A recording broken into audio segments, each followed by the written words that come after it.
Yes FM. Yes FM.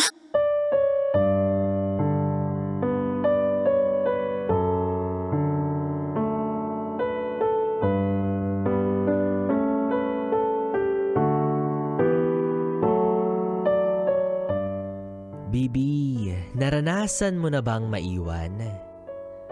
Sa paraan na hindi niyo naman talaga gusto pero kinakailangan sa ngalan ng magandang kinabukasan. Yung uri ng hiwalayan na kung pwede lang, wag na sana. Kaso magandang buhay yung inaasahan niyong maipanalo kapalit ng malungkot na pusta. Sa ganyang pagkakataon, sino nga ba yung mas nahihirapan? Sino nga ba yung mas mangungulila? Yung maiiwan? O yung lilisan? Pero kahit sino pa man, alam nyo sa isa't isa na magiging mahirap yung karanasan. Wala naman kayong magagawa kundi kumapit, maghintay at lumaban. At umasa na isang araw, yung taong ihahatid mo sa paliparan o sa sakayan para mangibang bayan ay muli mong mahahagkan. Paalis pa lang siya pero yung pagbabalik na niya yung hinihintay mo.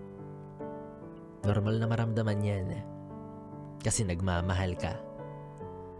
Pero sa ngayon, habang wala kang magawa, habang nangungulila, ang pinakamagandang bagay na pwede mong gawin ay ang ipanalangin siya.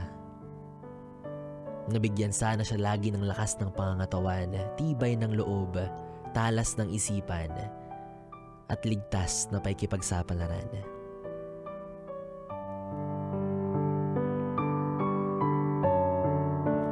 Anyways, Bibi, alam kong nakaka-relate ka kaya naman tuloy-tuloy ang ating kwentuhan na tungkol sa usapin na yan. Muli ako ang Bibi mo sa radyo, DJ B-Boy Bibo. Pwede mong makatabi hanggang mamayang alas 12 para sa ating Bibi Time. And for our next song, ito ay bagay para sa mga gaya mong clingy.